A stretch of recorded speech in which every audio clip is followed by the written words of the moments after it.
और देखिए शिकंजे में है कफ सिरप का मालिक। कफ सिरप के मालिक रंगनाथन गोविंदन को छिंदवाड़ा ला रही है एसआईटी की टीम। करीबन 10 बजे छिंदवाड़ा के खिरसा टोहा लेकर पहुंचने की संभावना।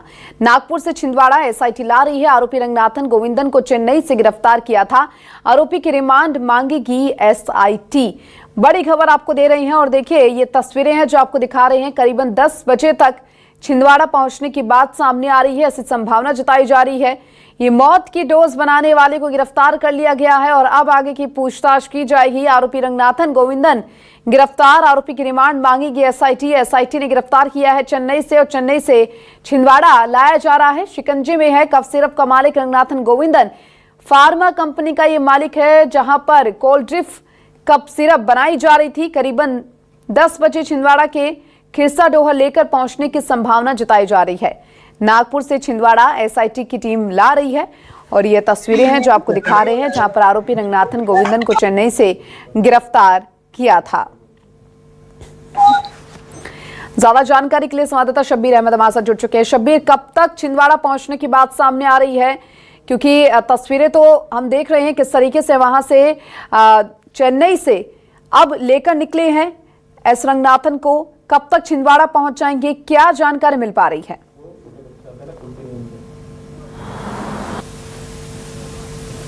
का बात की जाए, रंगनाथन को कल गिरफ्तार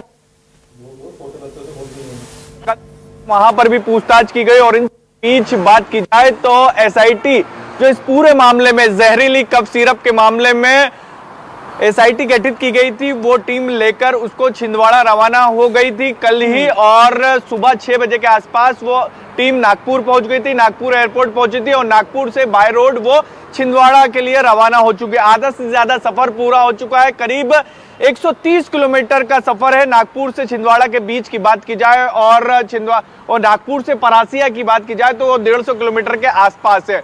और परासिया लेकर पहुंचना है पुलिस को और बताया जा रहा है सबसे पहले कोर्ट लेकर पहुंचेगी। कोर्ट में रंगनाथन को पेश किया जाएगा और वहां पर रिमांड की मांग की जा सकती है पुलिस की तरफ से, एसआईटी की तरफ से, और रिमांड मांगी जाएगी, ये हमारे सोर्सेज बता रहे, क्योंकि एसआईटी को पूछताछ करना है रंगनाथन से और कई सवालों के जवाब लेना है। क्योंकि जानलेवा सिरप जो बच्चों की एक के बाद एक जाने जा रही है, उसका जो मुख्य कर्ता धर्ता है, कंपनी का मालिक है रंगनाथन है, कंपनी का संचालक रंगनाथन है। अब इससे सवाल जवाब किए जाएंगे। क्या इसे जानकारी थी, कौन लोग इन्वॉल्व थे, किस तरीके से जो इंग्रेडिएंट जो केमिकल नहीं मिलना था वो अधिक मात्रा में कैसे मिला, क्या पूरी किस तरीके से गड़बड़ी की गई, कब से ये कर रहे थे इस तरीके का पूरा खेल, और कहां तक के सप्लाई की गई है और किस तरीके से ये पूरी दवा बनाते थे, तमाम चीजों को लेकर अब पूछताछ में खुलासा होता हुआ नजर आएगा। और सबसे महत्वपूर्ण चीज ये है कि इसको मध्य प्रदेश के अंदर जो कोल्ड ड्रिप सिरप है उसको मध्य प्रदेश के अंदर सप्लाई में, क्योंकि नियम ये कहता है दीपिका कि किसी भी राज्य में अगर आपको दवाई सप्लाई करनी है तो पहले वहां के ड्रग कंट्रोलर यानी नियम रहता है बाकायदा, उस नियमों को पालन करना होता है, उसके बाद आप सप्लाई कर सकते हैं। तो इसकी रंगनाथन का साथ किन किन लोगों ने दिया, अब रंगनाथन से पूछताछ में खुलासा होता हुआ नजर आएगा। तो उम्मीद कर सकते हैं 10:30 बजे के आसपास छिंदवाड़ा पहुंचेगी और 11 से 11:30 बजे के बीच परासिया टीम पहुंच बिल्कुल शब्बीर। और देखिए परासिया की बात करें तो कोर्ट परिसर थोड़ा छोटा है, क्या लगता है? और इलाके में देखिए लोगों में आक्रोश भी है, वकीलों में भी आक्रोश है। ऐसे में क्या लगता है सुरक्षा के मद्देनजर एमपी एसआईटी की टीम उसे परासिया की जगह के किसी और कोर्ट में पेशी हो सकती है? देखिए एसआईटी और सुरक्षा के लिहाज से बात की जाए तो पुलिस ने अलग अलग तैयारियां कर रखी है। बिल्कुल आपने सही कहा, छिंदवाड़ा कोर्ट में भी पेश किया जा सकता है, परासिया में भी पेश किया जा सकता है, लेकिन अभी पुलिस की तरफ से, एसआईटी की तरफ से ये साफ नहीं किया गया है। अभी छिंदवाड़ा भी पुलिस नहीं पहुंच पाई है, यानी एसआईटी की टीम नहीं पहुंच पाई है। रंगनाथन को लेकर पहले छिंदवाड़ा पहुंचेगी, उसके बाद चीजें और साफ होती हुई नजर आएगी।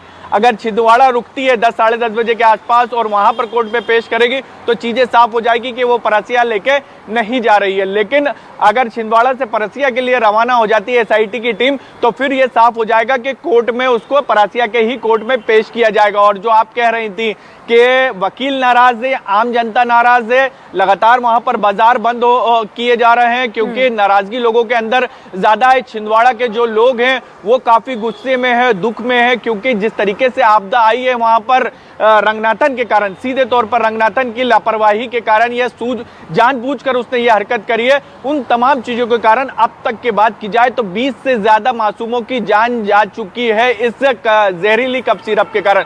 तो लोगों का गुस्सा भी वहां पर भड़क सकता है। तो इस बात का भी विशेष तौर पर सुरक्षा के लिहाज से बात की जाए तो पुलिस ने वहां पर व्यवस्था की है। अब देखना होगा कि छिंदवाड़ा पेश किया जाता है या परसिया पेश किया जाता है, भले, लेकिन दोनों जगह में से कहीं पर भी भले ही पेश किया जाएगा, लेकिन एसआईटी की तरफ से रिमांड मांगी जाएगी और रिमांड मांगने के बाद जो पूरी फहरिस्त तैयार करी है सवालों की, उसका जवाब ढूंढने का प्रयास करेगी एसआईटी के। रंगनाथन से सवाल पूछे जाए और उसके उत्तर मिलेंगे और उसके बाद हम देखेंगे कि मध्य प्रदेश में भी और भी गिरफ्तारियां दीपिका होती भी नजर आएगी, क्योंकि जब रंगनाथन मुंह खोलेगा तो कई लोगों पर ये मतलब कह सकते हैं कि जो व्हाइट कॉलर, अब जहां पर फार्मा कंपनी के मालिक एस रंगनाथन को गिरफ्तार यहां पर कर लिया गया है और अब एसआईटी पूरी तरीके से एक्शन में नजर आ रही है। पूछताछ यहां पर होगी, कोर्ट में पेशी होगी, रिमांड यहां पर एसआईटी मांगेगी, तो क्या लग रहा है कि और भी गिरफ्तारी हो सकती है या और भी कोई बड़े खुलासे हो सकते हैं इस पूरे मामले को लेकर? क्योंकि देखिए, बच्चों की मौत के जो आंकड़े हैं वो लगातार बढ़ते जा रहे हैं और उसको लेकर अब ये बड़ा सवाल हो जाता है। देखिए दीपिका, बात की जाए तो मध्य प्रदेश सरकार की तरफ से इस पूरे मामले में ये कह सकते हैं टॉप टू बॉटम एक्शन देखने को मिला। ऊपर से लेकर नीचे तक के अधिकारियों की बात की जाए तो उन्होंने तत्काल कार्रवाई करी, निलंबित करे और इसके साथ साथ जिस डॉक्टर ने ये दवा लिखी थी उसको गिरफ्तार भी किया गया, उसके खिलाफ एफआईआर भी दर्ज कर दी गई।